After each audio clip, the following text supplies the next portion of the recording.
Hello everyone, welcome to my channel homeo wellness clinic. मेरा नाम शगुफ्ता creamy है और मैं एक होलिस्टिक न्यूट्रिशनिस्ट हूँ।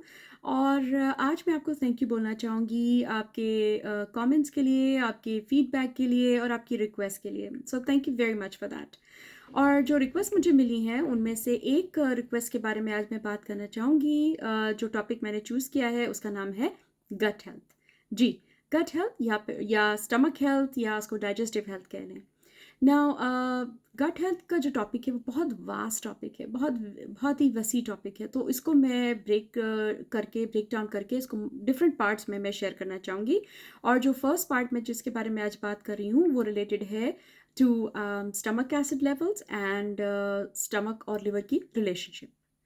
तो बेसिकली स्टमक एंड लिवर की रिलेशनशिप क्या होती है? वो ये होती है, वो एक किसी कपल के मैरिज के अंदर जो एक कपल होता है उनकी रिलेशनशिप की तरह होती है, जहाँ पे communication and timing is the key.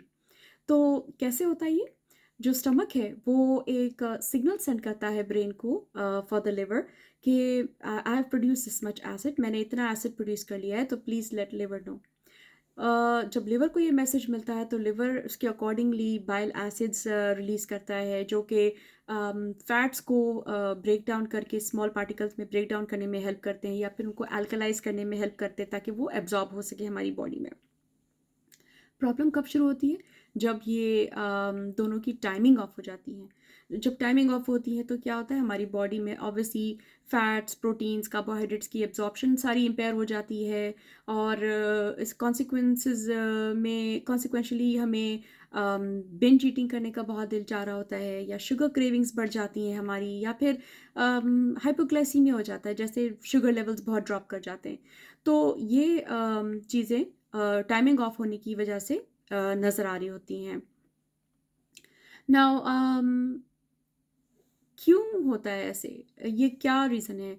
अब फूड को तो डाइजेस्ट होना ही है किसी न किसी तरह। आपके स्टमक में एसिड हो या ना हो, कम हो, ज़्यादा हो, फूड तो फिर भी डाइजेस्ट होगा। लेकिन क्या होता है कि स्टमक एसिड जो उसका नाम है हाइड्रोक्लोरिक एसिड, उसकी एब्सेंस में फूड डाइजेस्ट तो होता है, लेकिन नॉर्मल तरीके से नहीं होता। फर्मेंटेशन के प्रोसेस से होता है। फर्मेंटेशन का प्रोसेस क्या होता है? जिसमें आपका फूड काफ़ी देर तक आपके स्टमक पे सिट करता है और रॉट करता है, फर्मेंट करता है, और जिसकी वजह से बहुत सारे एसिड एसिड वेस्ट रिलीज़ हो रहे होते हैं। और ये एसिड वेस्ट जो है उस फूड के साथ ट्रैवल करते हैं कहाँ पे? आपके इंटेस्टाइन में, जहाँ पे इनको एब्जॉर्ब होना है। तो इतनी जो एसिड वेस्ट आपके साथ जा रहे होते हैं इंटेस्टाइन में, तो वो आपको एक बर्निंग की सेंसेशन दे रहे होते हैं, हार्ट बर्न की सेंसेशन, ब्लोटिंग की सेंसेशन, गैस की फीलिंग की सेंसेशन दे रहे होते हैं। तो ऑब्वियसली फिर वो सेंसेशंस हमें ये फील कराते हैं जैसे हमारा एसिड बहुत बढ़ गया है, लेकिन एक्चुअली ऐसा नहीं है। उसमें एसिड ज़्यादा नहीं है, उसमें एसिड वेस्ट ज़्यादा है। और क्या फैक्टर्स हैं जिसकी वजह से एसिड आपका कम हो सकता है? एसिड आपका कम जो है वो डिफरेंट फैक्टर्स की वजह से, डिफरेंट रीजंस, डिफरेंट कॉजेज़ की वजह से हो सकता है। फॉर एग्जांपल, जैसे अगर आपका रेड मीट का डाइट में रेड मीट का कंजम्पशन ज़्यादा है, या फिर प्रोसेस्ड फूड्स, रिफाइंड फूड्स का कंजम्पशन ज़्यादा है, या फिर डेयरी प्रोडक्ट्स का कंजम्पशन ज़्यादा है, तो उसकी वजह से आपके एसिड लो हो सकते हैं। इसके अलावा कोल्ड बेवरेजेस का कंजम्पशन, यानी ठंडा पानी पीना, ठंडे जूसेस पीना, या क्लोरीनेटेड वाटर हो गया, इनकी कंजम्पशन से भी एसिड लो होता है। Proper food combining, another reason. Proper food combining में जैसे अगर आपने फ्रूट्स को आपने एम्प्टी स्टमक पे नहीं कंज्यूम किया, या फिर डेयरी प्रोडक्ट्स को एम्प्टी स्टमक पे कंज्यूम नहीं किया, तो आपको जो है वो ये सिम्टम्स फील हो सकते हैं। या फिर आपने स्टार्च प्रोटीन को कंबाइन कर लिया, wrong starch and wrong protein को कंबाइन कर लिया, या फिर आपने टू मैनी प्रोटीन्स कंबाइन कर लिए, तब भी आपको जो ये प्रॉब्लम हो सकती हैं।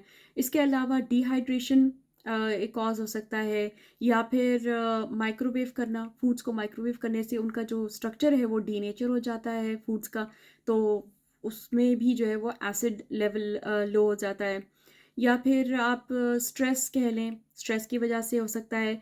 या एंटासिड्स का यूज़, जैसे हम over the counter heart burn के लिए जो दवाइयाँ ले रहे होते हैं, टैबलेट्स ले रहे होते हैं या सस्पेंशंस ले रहे होते हैं, वो आपके एसिड को लो कर देता है।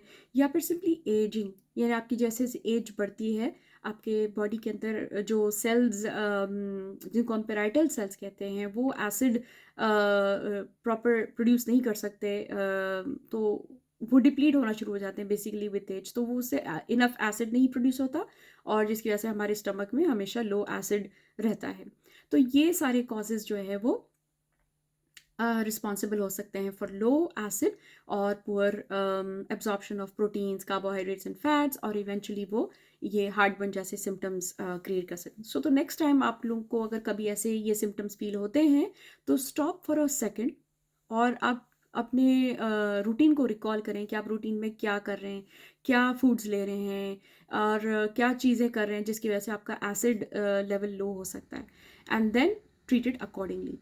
तो आज हम की टिप्स जो हैं वो आज इस फर्स्ट पार्ट की टिप्स जो हैं वो यहाँ पे ख़त्म करते हैं। नेक्स्ट वीडियो में आपको मैं फिर हाई एसिड के बारे में कुछ बातें शेयर करूँगी आपके साथ, बताना चाहूँगी और कैसे डिफरेंशिएट करते हैं दोनों लो एसिड एंड हाई एसिड में और किस तरह उनको ट्रीट करना है, वो भी मैं आपको नेक्स्ट वीडियो में शेयर करूँगी और बताऊँगी। तो होपफुली आपको ये टिप्स बेनिफिशियल लगी होंगी और अगर लगी हैं तो प्लीज़ आप मेरे चैनल को लाइक करें, शेयर करें, सब्सक्राइब करें विद द बेल आइकॉन, ताकि आपको ऐसे वीडियोस मिलते रहें, हेल्थ रिलेटेड वीडियोस, और आपको बेनिफिट करते रहें इन सम वे। ठीक है, अगर आपको अच्छी लगी हो तो please leave me a comment and I hope to see in the best of health, but until then take care of yourself and your loved ones. Bye bye.